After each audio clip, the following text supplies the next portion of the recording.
What is going on, everybody? King Recon here. We are not missing this Afterthoughts, man. Now, this video, I don't know what's going on first, the video or the chapter.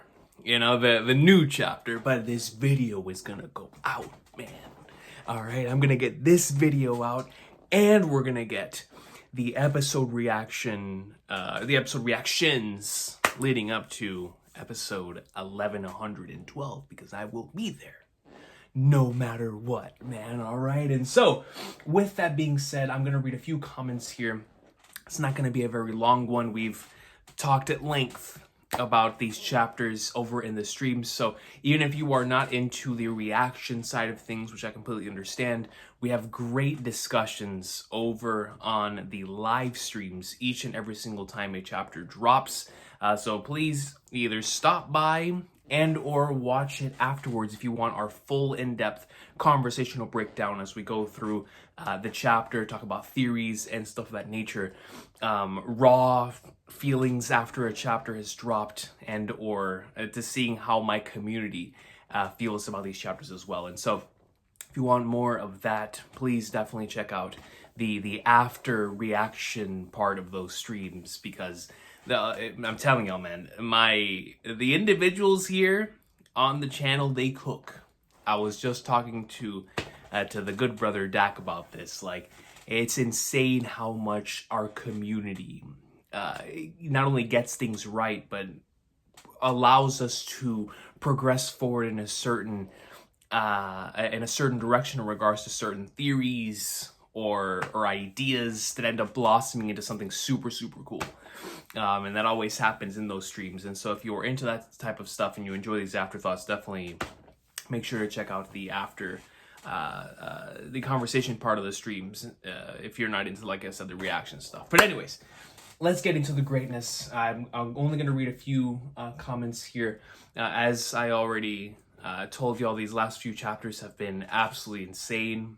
Specifically in regards to one of my favorite aspects of the story, which is paying off a long-term investment.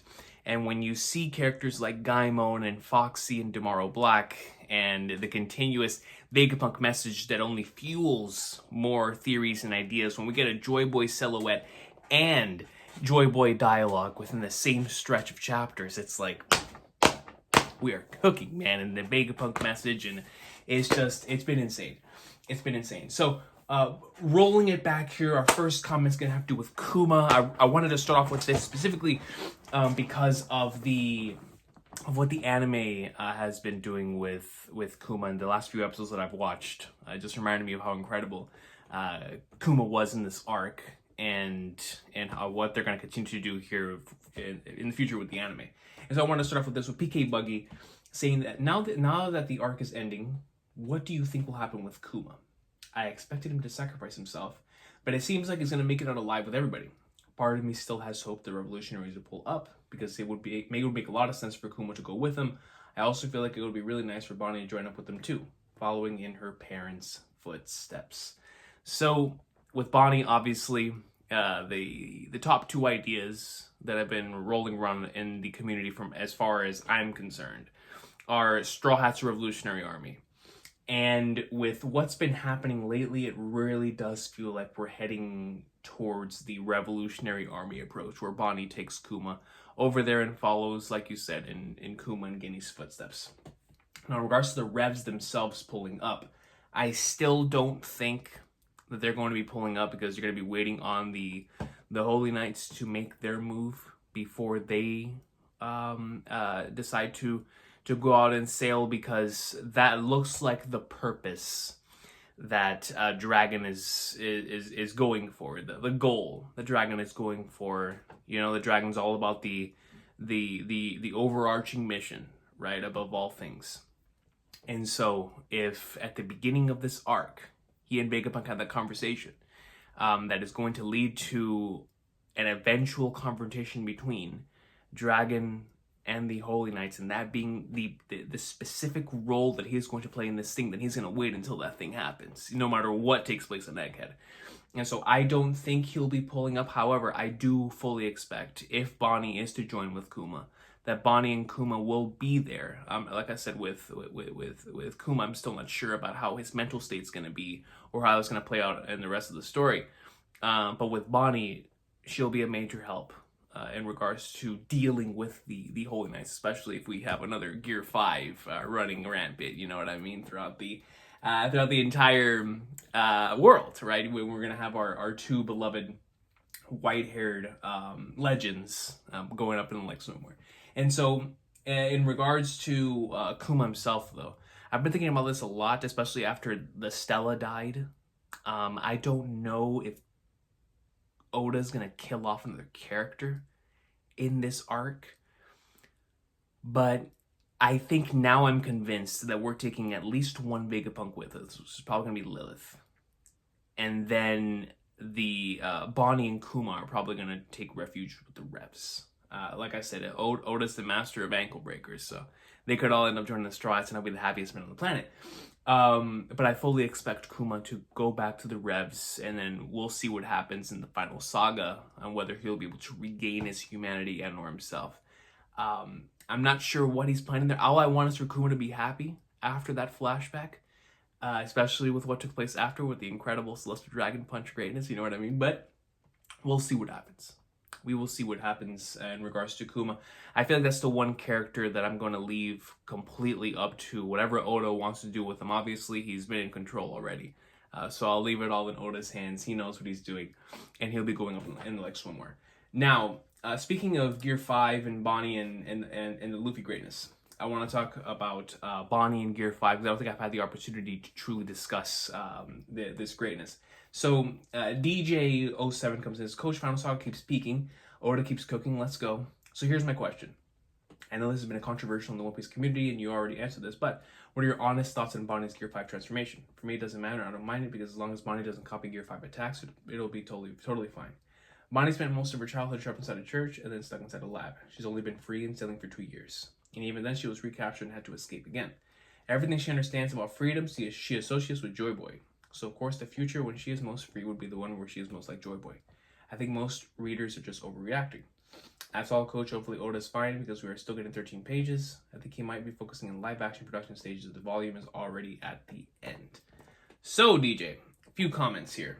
Number one, in regards to it being a controversial thing, I feel like almost anything that happens in One Piece, especially since I've been a part of the community, has always been controversial. There are very minor moments that are huge that don't cause some level of controversy and or one part of the fandom liking it, the other part of the fandom not liking it. That's just a part of the One Piece community, right? That's a part that will always be there, even whenever we get to the end of the series final chapter. Still gonna be there, right? It's still gonna have those quote unquote controversial moments. But in regards to Bonney's Gear 5 transformation, like I talked about at length in the whenever that chapter dropped, I absolutely love it. I love it specifically because of what we got within the flashback, and like you said, the resonance there with Bonney wanting to be free, an individual who specifically went on this journey to go out and search for the character that she would then symbolically end up looking like within this arc too. The fact that the arc starts with her saying, "What about that white-haired form?" and Luffy's like, "Yo, that's whenever I am at my most free, right? The most free, my most free state." And so for Bonney to reach that state as well, it's like, bro. And the thing is, obviously, Luffy has the real Gear 5, and hers is more of a visual type of thing of how she feels within that moment and how she wants to be. But I find it to be so cool. And one of my favorite things about it, as someone who has taken on a journey of going out and attempting to create something in multiple different avenues, is you will have that like central North Star or multiple of them that inspired you to take on that journey as well, right? So like in your head, what you're visualizing is a future version of yourself that sort of allows you to maximize all of your capabilities and everything that you will have learned up until that point, to become the version of yourself that you envision when you first started off on the journey, right? And so with Bonney in this case, it's so fascinating because rather than it being like a career path or something of that nature where you go out and you, I don't know, let's just say you're trying to become a golfer, right? And you vision Tiger Woods and you're like, man, I want to be like Tiger, so you make it and you win your championships, you win your titles, whatever it is, and at the end of the journey, you look back and you're like, sweet mother of flag nurse, did I make it? Did I meet the future that I wanted to go out and make for myself, or did I make it another way that I didn't expect, right? Where life took a couple of curves and turns, and then it ended up being a future version of myself that wasn't really what I wanted at first, but now I really like it, or did I fail, right? And so there's multiple different possibilities there. And in regards to Bonney, it's less of being a career thing and more of being the feeling within her, right? An individual who specifically set out in order to be freed from everything that she had been through up until that point, to go out and find the one individual who could potentially do that, according to not just Kuma, but also the individuals that came before Kuma, right? So like there's this massive thing surrounding Nika as being an individual who could free the slaves, and not just the slaves like in a literal sense, but people who are enslaved within their hearts as well. And so Bonney within this arc obviously enters it extremely enslaved within her heart as she goes in and attempts to take out Vega Punk for what he apparently did to her father, right? And so going into the memories and finding out exactly what truly happened, then being confronted by one of the individuals who forced him to do so in CJ Garcia Saturn, to have Kuma then come in, go in and punch him, send him to the flying flag nurse, being like, no, I got you, no matter what, I still got you. And then right after that, for Saturn to get up, and then Kuma cannot do anything else about it, the boy comes in. The individual that she's been waiting for this entire time comes in and saves her once more, right? And now she has to make the decision herself, whether to stay there and do nothing about it, or to go out and, at this moment, capture what it was that she set out on this journey to begin with, which is to go out and find Nika. And honestly, at certain points, what you're looking for is within yourself. And so what does that mean within the context of the manga?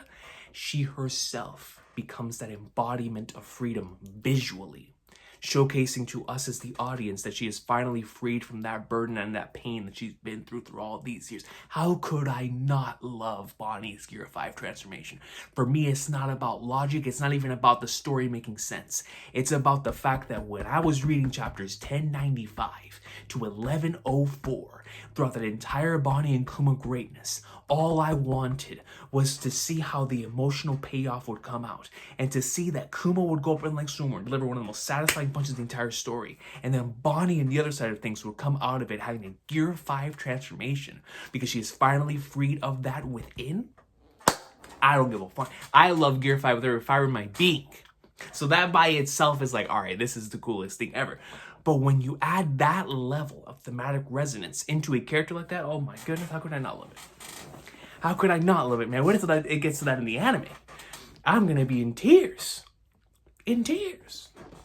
And so those are my honest thoughts on why I love Gear 5 Bonney, and why I will continue and hoping to see more of Gear 5 Bonney, why I will continue to love Gear 5 Bonney as she continues to hopefully show up within the future of the manga with Nika-ish futures. Now, I'm wondering if she's going to change that into something else down the line, but regardless, I just think it's such a fascinating thing, and the more that we find out about her abilities, the closer I feel like we'll get to understanding the actual origin of fruits, with dreams and desires manifesting themselves into these abilities, right?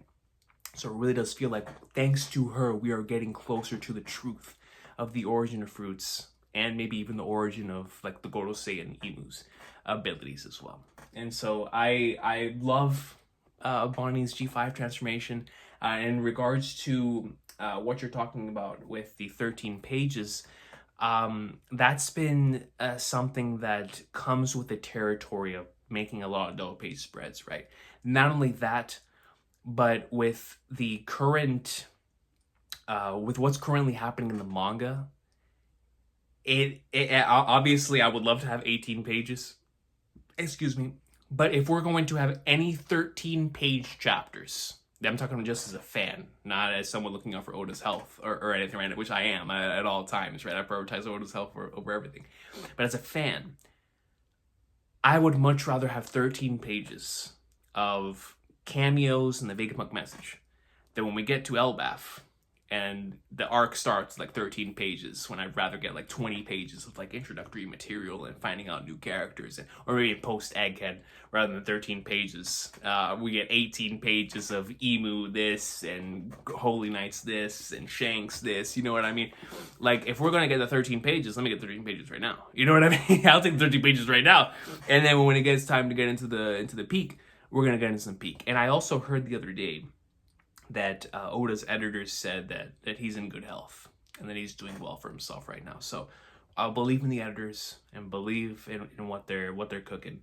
But I think he's all right. I think it was all right. It's just either, not being able to meet certain deadlines and or maybe, like I said at the time, he was busy with the live action stuff. Oda is in charge of a lot of stuff now. Regardless, like I said, as a fan, I would much rather have the 13 pages of cameos and Vega Punk's message that we've had over the past couple of chapters than whenever we get to Elbaf having 13 pages, because we're all going to be fiending for like 20 something pages of Elbaf greatness and or post Egghead greatness. And so that's just it feels like cameo-esque chapters where there's nothing but dialogue and reactions with a lot of reveals. I would much rather have 13 pages of that, you know what I mean, rather than like I said, having that take place later on in the arc. But that's just me. But thank you so much for that, DJ. I appreciate you. Gold Slash comes in and says, chapter 1118, Luffy tunes in action. The king had the giant ship jamming like Steamboat Willie. At first I had mixed feelings on Bonney going Nika, but then I started thinking it's just Luffy spreading the freedom. What if you could give the giants the ability to grow tall as a sign of freedom? That would actually be really cool. I didn't think about that.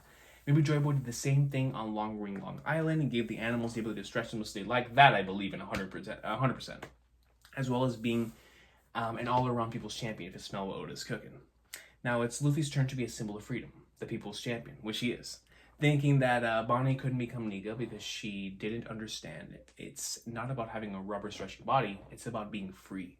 And that Bonney's Straw Hat member confirmation even more now, or Big Bro Sabo is looking after, it's all good too. That's how I feel about it as well. Like, I would be so down for her joining the crew, obviously, and being that the Shanks, all right, or the Buggy, an individual who is the cabin boy / cabin girl, who's obviously going to take what has been instilled in her by the other individuals in the crew and take that into the future generation. I already feel like Bonney feels like the main character of Two Piece after this arc, but let alone if the journey were to continue with a character like that on the ship, I would be so down for it, so down for it.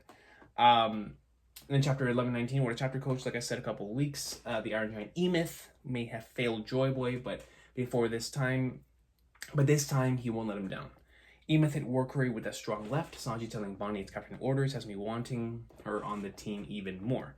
I know her and Sanji can use hockey, but did Luffy confirm Franky can in this chapter? I think he can. I think that did confirm it in this chapter.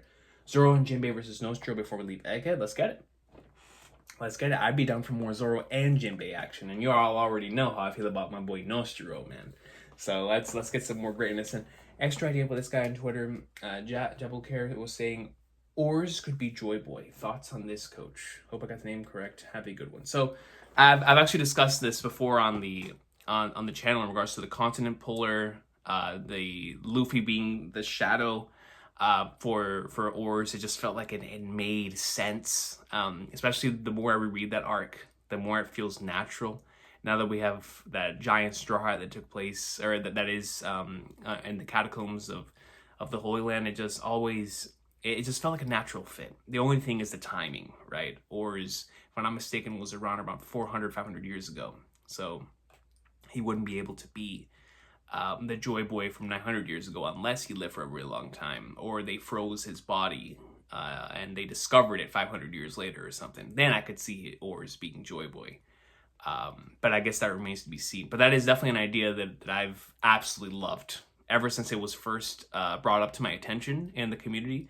And the more I reread, the more ideas come up in regards to how that could have been possible and stuff of that nature. And so I love the Oars as Joy Boy idea, always have.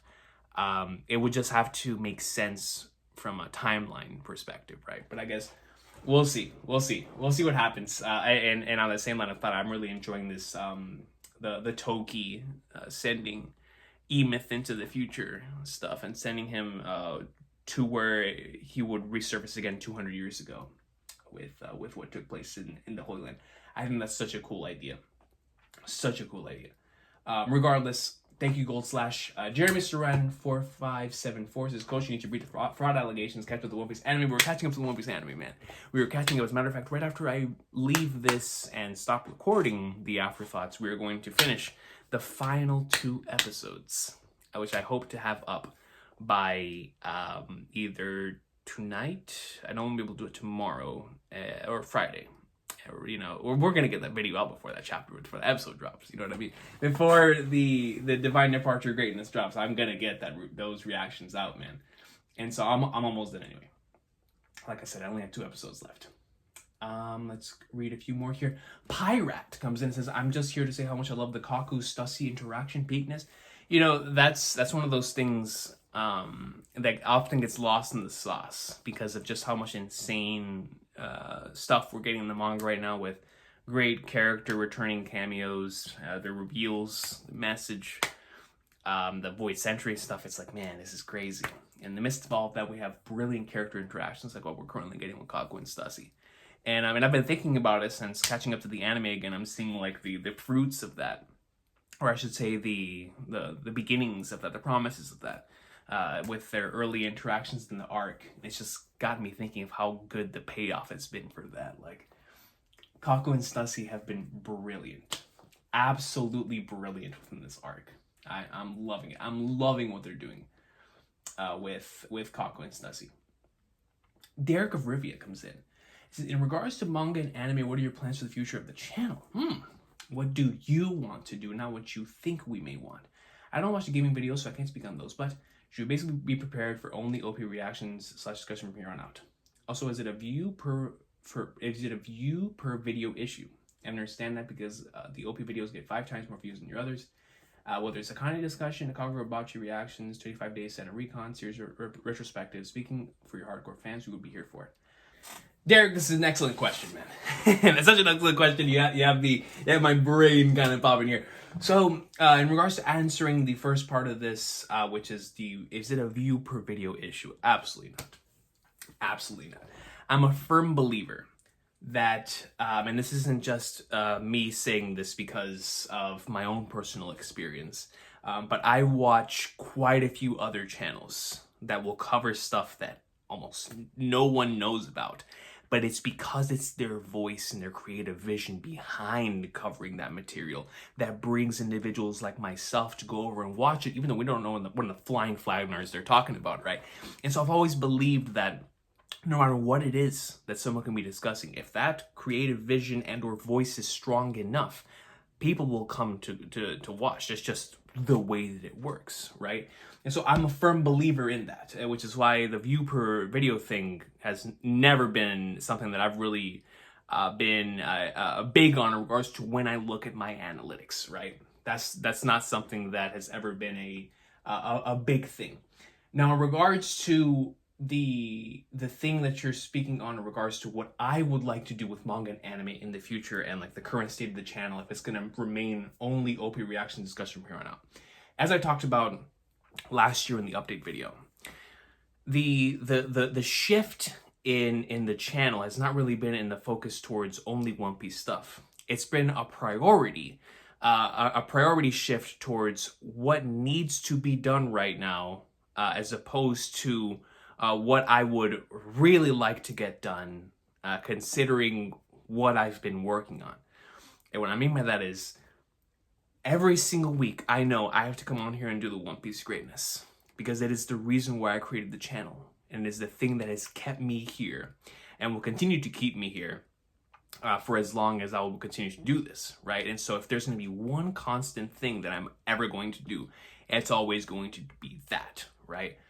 Now, in regards to the prioritizing thing, as I said last year, and it rings even harder now, is that I'll give you a quick example of this. I just finished reading a magnificent manga. It had me at the edge of my seat. I read it in like 2 sittings. It was brilliant. Absolutely brilliant. Back in the day, I would have created like an hour-long video on that series that I just finished reading, which is Naoki Urasawa's Happy.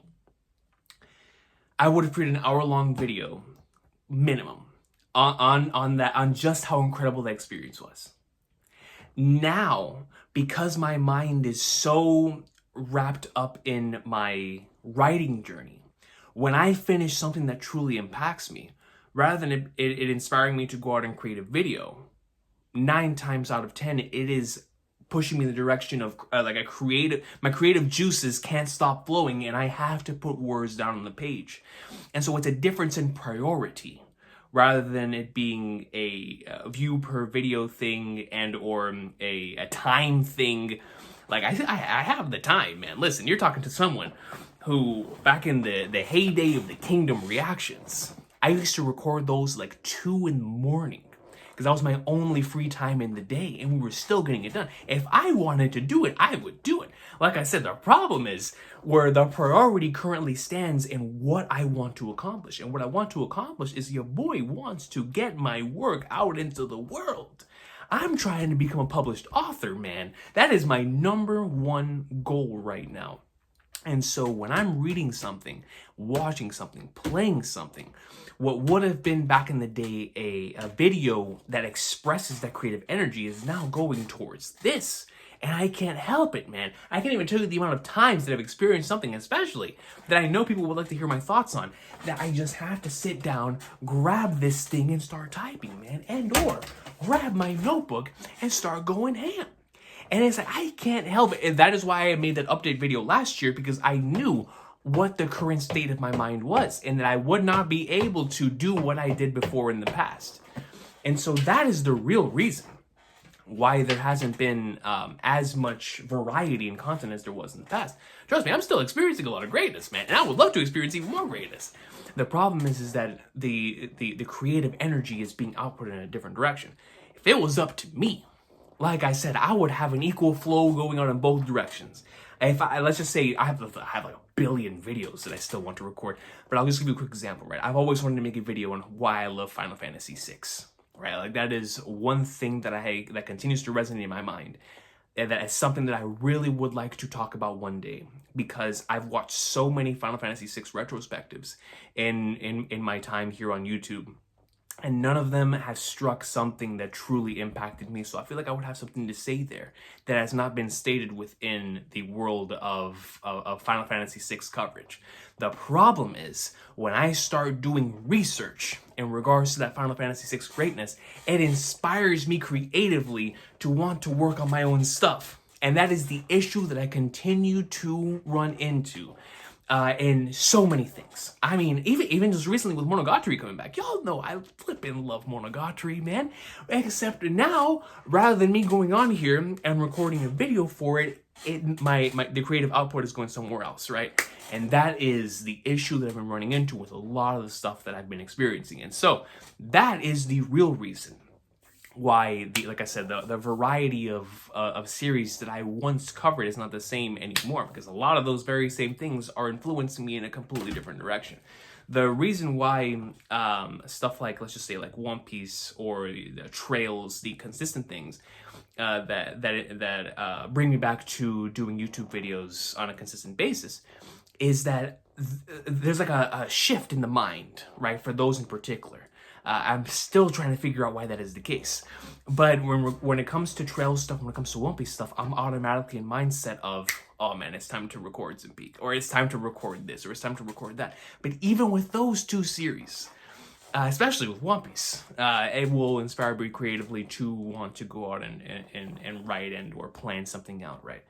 And so that is the real reason, Derek. And like I said, trust me when I say, because you're asking me what I want to do. There's like a trillion things that I would love to do with this YouTube channel in regards to skits, in regards to covering certain things, and or doing certain retrospectives, and or doing, you know, favorite moments for certain things, why certain things inspire me in certain ways. There's a lot of things up here in the noggin, man, that I would love to make videos on. The problem is that when I get home and I have those 2 hours of free time to myself, and I'm like, man, am I gonna go in this direction, the other direction? I have to prioritize the thing that I want to do with every fiber of my being right now, which is attempt to accomplish what I've been set out to do, man. And so it's been tough. It's been tough because obviously I understand, I can understand the frustration on the other side of the screen as individuals who want and expect certain content that you may have gotten in the past, right? But that's been on my side of things. That's why I made that update video last year, because I knew I could feel it. I could feel it looming on the horizon, that there was a monster growing inside that I would not be able to stop any longer, man. And I'm glad I made that update video, because it's exactly what's taking place within the past year. And so that is where I'm at right now. I'm hoping that I can get to the point again where I can start at the very least discussing certain series and or the things that I've been experiencing, and have that maybe it goes like 80% this way, 20% this way, but I still get the opportunity to talk about it on the channel, because I do miss talking about all of the stuff that I'm experiencing, man. Like, I would love to dedicate at least like a video a month to the things that I have been experiencing. Because even in what you said right there with Akane Banashi, I am absolutely adoring Akane Banashi right now. Akane Banashi is firing on all cylinders. Akane Banashi just released some of my favorite stuff in the entire series within this past month. I have been absolutely adoring Blue Box, staying on Shonen Jump with what they've been releasing. I love what they've been doing there. I was devastated when Greens went down. I would love to talk about why that series means something to me too. Right, and it's a shame that it never had the opportunity to truly blossom and become one of the true greats within this medium that it most certainly had the potential to do. And so there's a lot of things that I want to discuss. The problem is where that creative input goes in one direction or the other, and I have to do a better job of funneling and figuring out how to stay on track of if I'm gonna go one way or go the other. But the brilliance of some of that stuff is that you really just never know, right? On a daily basis, you never know when experiencing something can be that one spark, that idea for a character, a moment, or a situation that you've been waiting for, and then it goes in this direction. Or it could go in this direction, where I was experiencing Ace Attorney, and I know you say you don't watch the gaming videos, but then I come up with the Ace Attorney skit for the Trails through Daybreak stuff. And so it all depends on where it goes. But I definitely want to, at some point, like I said, discuss many of the things that I experienced, man, because I'm experiencing more stuff than ever. The problem is that it's going in one direction. So I need to be better at balancing that. So I appreciate you for giving me the idea to express and talk about that here within a place like the Afterthoughts, man. I appreciate you, Derek, and thank you so much for that. Now, let's go ahead. Oh, in regards to Kagurabachi, that's another series that I've been really enjoying up until this point. It's been so much fun, so much fun. But let's go ahead and finish it off here before I have to go record for the Afterthoughts. Let's go to Sacred Relapse 2057. It says, I still can't believe we got a Joe Boy silhouette and dialogue before we got an evil face reveal. That's facts. That's insane. We were truly in the greatest of times as One Piece fans. The small conversation we got between Joy Boy and Emeth can remind me of Whitebeard's flashback in Marineford. Roger tells him about the end of times. That's true. That's a good point. It reminded me of that. It reminded me of the Rayleigh-Roger conversation. Small theory I wanted to mention. In order to kill Joy Boy, the WG had to chain him in sea stone cuffs and put him inside a barrel that sunk to the bottom of the ocean. With a power described by the Gorosei as the most ridiculous in the world, and as we've seen Luffy restart his heart several times now by pure will, and piles of food, drowning Joy Boy would have been the only way to make sure he stayed dead. So this would tie so up with Luffy breaking out the barrel in the first episode of the anime. So as we talked about before, and I love that you've added on to this, the idea of Joy Boy drowning because the Gorosei understood that would be the only way that he would be able to get taken out is something that I think is brilliant. It's going to be extremely tragic, but it's going to take us back to it being a pirate manga at the end of the day. And anything that reminds us that this is a pirate manga is a brilliant idea in my shoes, right? So I'm hoping that, I would hate for the brother to drown, but if it's for the betterment of the manga material, it might have to be so, right? The will of the drowned. And if we had that big socking moment, the way that the comment section was talking about, whenever we did that live stream, then that would be something absolutely incredible and a route that I would love for Oda to take. And so 100% Sacred Relapse. I'm hoping that that whatever happens here with Joy Boy, it some way, shape, or form parallels Luffy's journey, which I'm sure it's going to. If Kuma had a parallel with Luffy's journey, we're going to have most certainly one with Joy Boy as well, which I'm sure is going to have parallels to both Odin and Luffy's journey.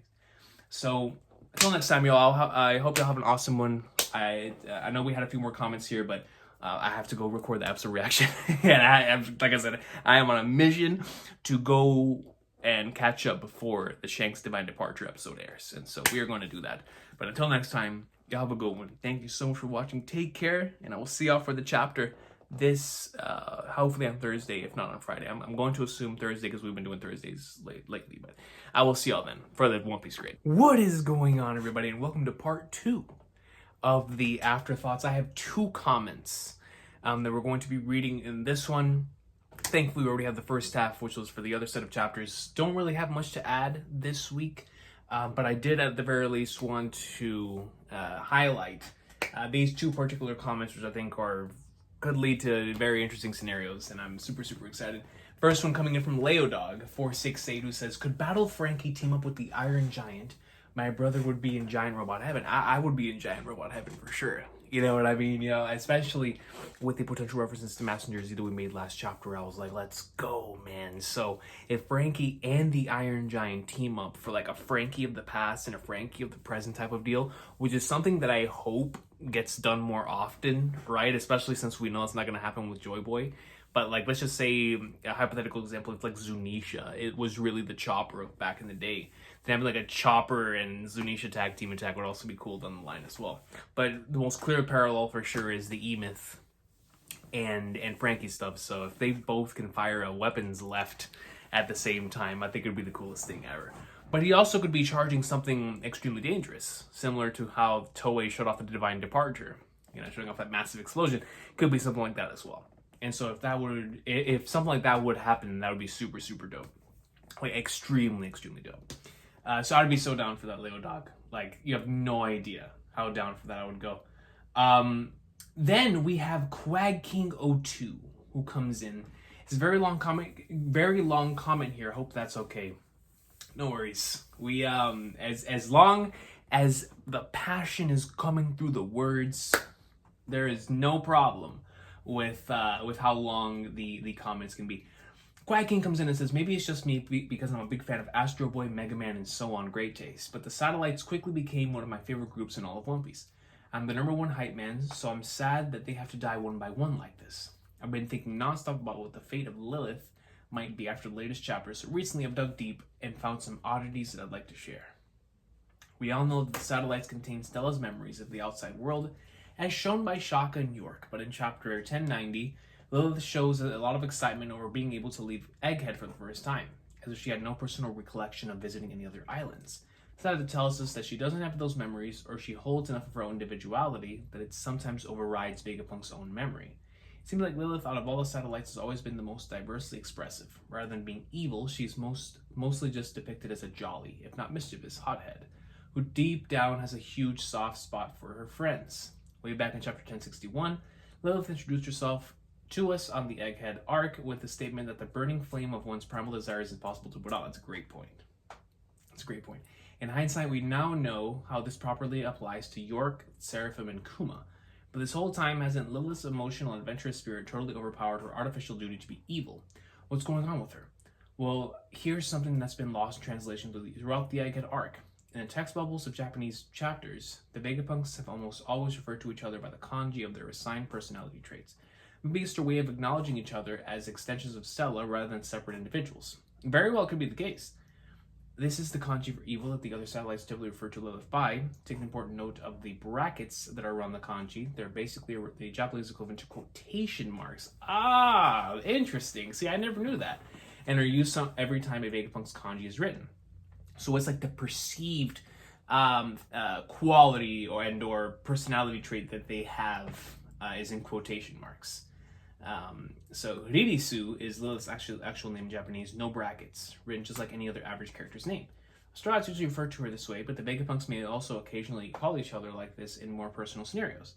As you'd expect at this point, Lilith is by far the one who talks like this the most, like in chapter 1090 when she was bawling her eyes out because Shaka and Pythagoras died. But here's the interesting part. In 1120, for the first time ever with any Vegapunk, maybe even first for One Piece in general, Lilith is referred to by Atlas as brackets that no kanji, or for some reason her name is still in brackets.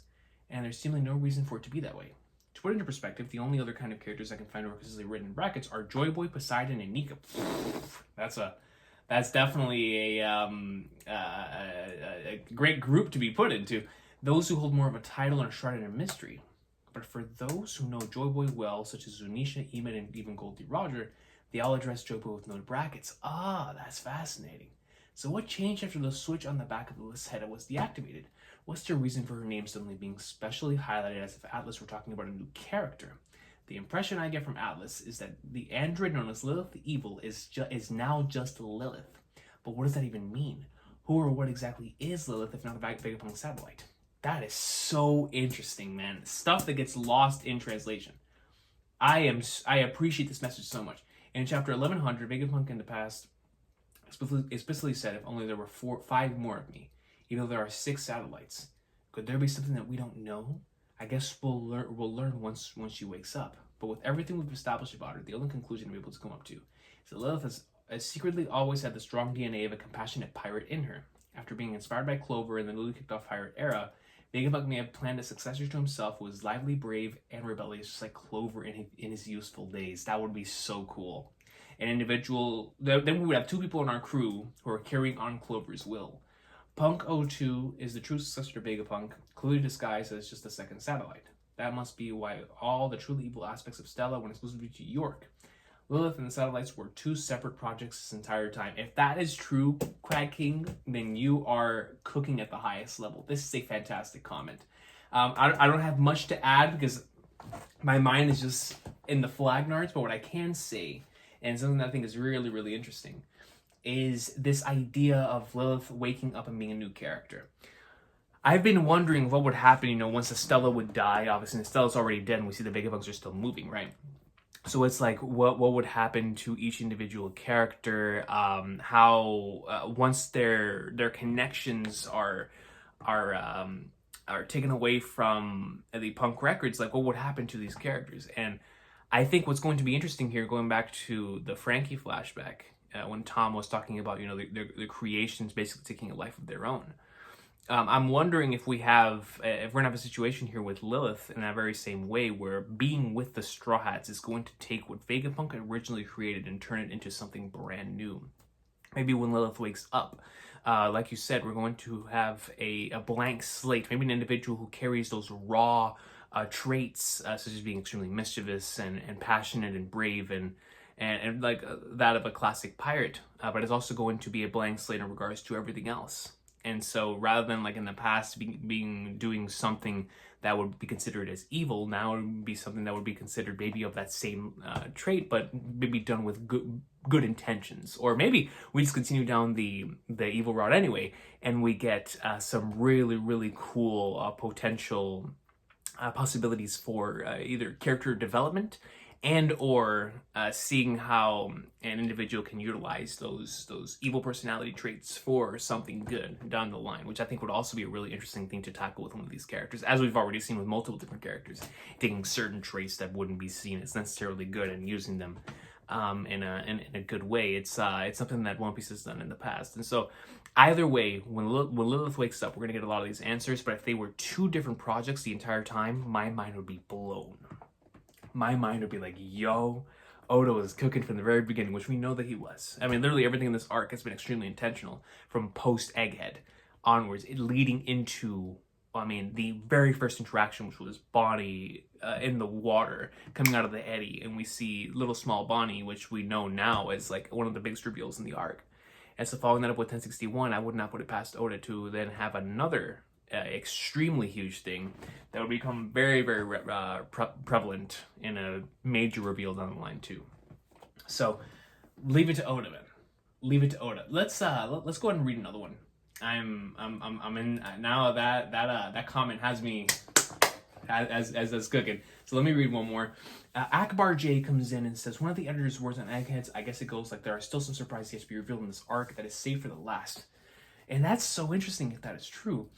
Still haunts me, man. I really wonder what that's going to be, and I strongly believe that it's Vega Punk's last words of his video. I mean, that looks like what it's leading towards, right? Is he going to make a statement that shook the world like Whitebeard did? Oda only cut out the part about something among the D clan from Vega Punk's video, so we can safely assume and think that the rest is not going to get interrupted. Can't wait for that next week, along with the center color page. Yes, I can't wait for that color page too, as well as whatever in the world is going to happen there at the end of Vega Punk's video. Now, obviously, there's two things. Vegapunk, I'm going to assume the thing with D-Clan is something that Robin's going to figure out online. So that's alright. But there's going to be something that Vegapunk's going to reveal to the world, like you said, it's going to shake it in the similar way that Whitebeard did. Even though that's technically already happening. But it has to end on a very strong note. And so obviously we've already seen the connections to Clover, him carrying on Clover's will. So we've been talking for a very, very long time about the possibilities of like the Ancient Kingdom being revealed and or something of that magnitude being what finishes off the message. But I've been thinking about this as well, and I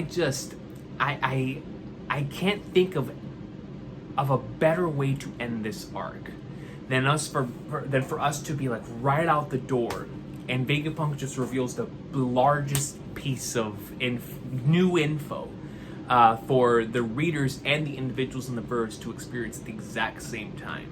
And so something of that magnitude, now that we've already gotten past the D, is either the biggest clue towards the One Piece, which I don't think it's going to come from Vegapunk. That might actually come from Emeth, as we talked about in the live stream last week. So if it's not going to be the One Piece, Void Centuries are already obviously major implications for it throughout the arc so far. So what better way than potentially name drop either the Ancient Kingdom or the biggest clue towards the Ancient Kingdom? Maybe the first letters, the first word that would make us as the reader be like, holy sweet mother of Flagnars, then that'll really get the brain flowing. So it's got to be something like that. It's got to be something like that. I'm so curious as to what those editors' words mean. I mean, obviously the editors' words tend to lead to false, and they've let us false stuff in the past. But in this particular case, it just feels right for us to end the arc on a very strong note like that as we head into post Egghead. Then, of course, Elbaf, I assume, is after that. But exciting stuff, man. Exciting stuff. Thank you, Akbar J. Let me read one more. Red-haired Hank comes in and says, I love the Clover Vegapunk flashback. The death of his brother adds a lot of his motivations as a scholar of Ohara. It's not like he's simply researching the Void Century because he's opposing the law. He's trying to find out why his brother had to die by having a letter D in his name. Clover probably had a sense of responsibility to learn the true meaning. Also, the voices of the past call out to you with such a raw line. That is one of my favorite lines in the chapter. Oda is really cooking with the dialogue this chapter. I don't know why, but it reminds me of Hamilton. Fantastic musical, if you haven't seen it. I think I have. It depends on how old it is. Lin-Manuel Miranda goes hard. I would love to hear your thoughts on this, coach, so ready for that Shank's greatness tonight. So in regards to, now I know when this message was written, and shout out to that Shank's greatness being great, alright? But in regards to the Clover and Vegapunk flashback, I think that was such an integral part of what made that chapter so special. As well as just continuing the theme of the story, and like inherited will is just so strong within those particular pages. I was just never expecting what the two different translations. One has the clammy, which is from Trails, but it's like clave. And then I saw for the official translation they put cloudy, which made me extremely excited as a Final Fantasy VII tard. Being like, yo, cloudy? Strife? Oh man, I'm there! I am there, son! Are you kidding me? Cloudy Strife? Rolling up to Sephiroth?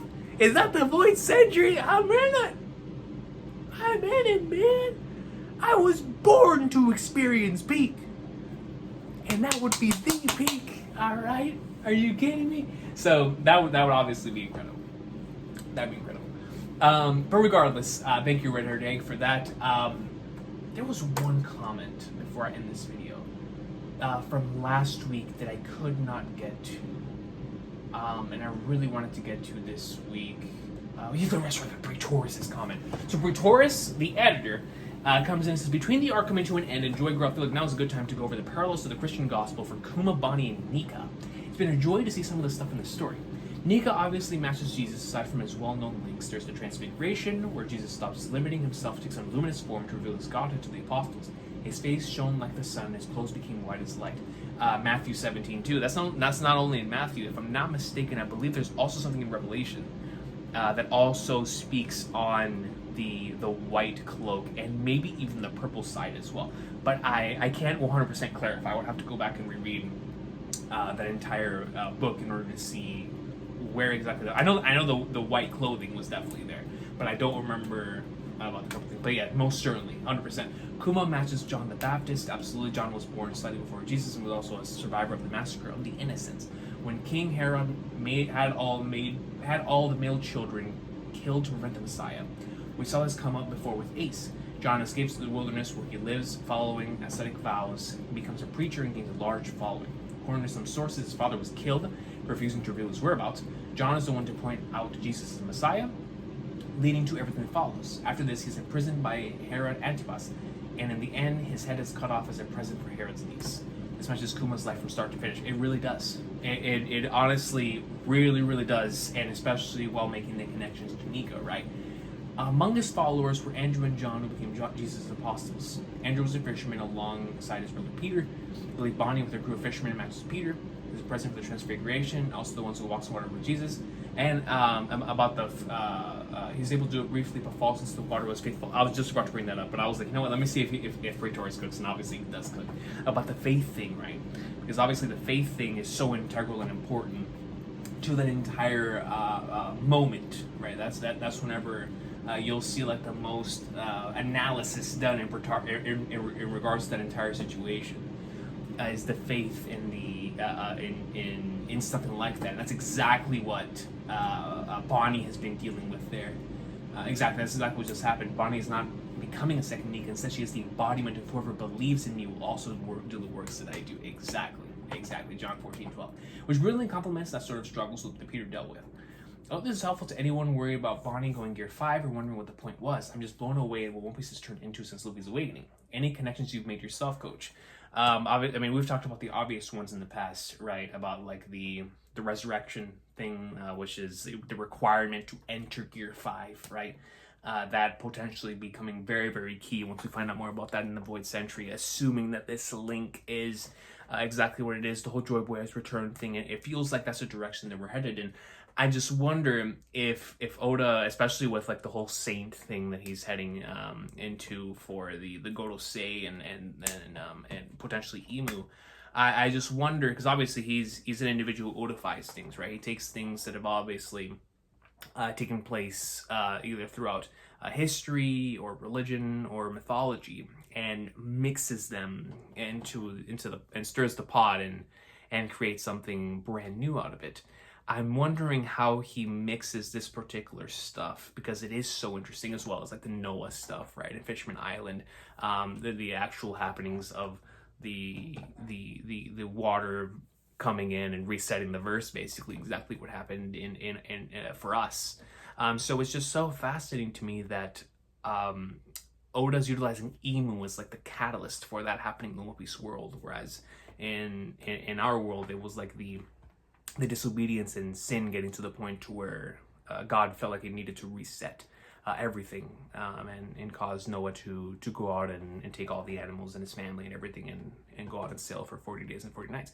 It's so interesting that Imu is the catalyst in One Piece, which leads me to believe that he may be the embodiment of everything that was wrong in like Sodom and Gomorrah in the Bible, which would be very interesting if that were either the case or something is going on there, right? Where like Imu could take that embodiment, maybe even of a godlike figure within the verse itself, which obviously is the direction that we're heading in. But I wonder how deep that goes, right? In terms of the parallels and things of that nature and what exactly we're trying to say with this, especially if we start combining in Elbaf other different things within other either religions or pieces of mythology. which obviously is going to be becoming very prevalent with a place like Elbaf. So how Oda connects all of these things together to the Void Century is what I'm super, super excited about. But those are definitely the things that pop out in my mind, especially with the Emu and Joy Boy thing. That's always been one of the things that has fascinated me the most in the story, especially after chapter 1043 and 1044.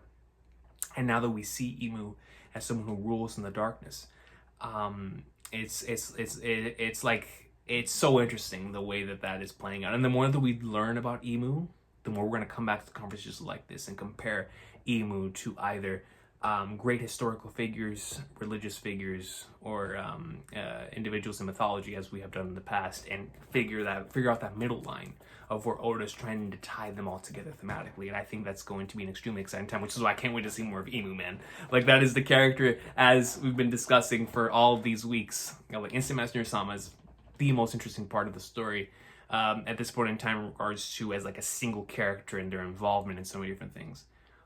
So that to me is where like the biggest piece of this entire puzzle of making those connections to the Christian gospel and stuff is going to come into play.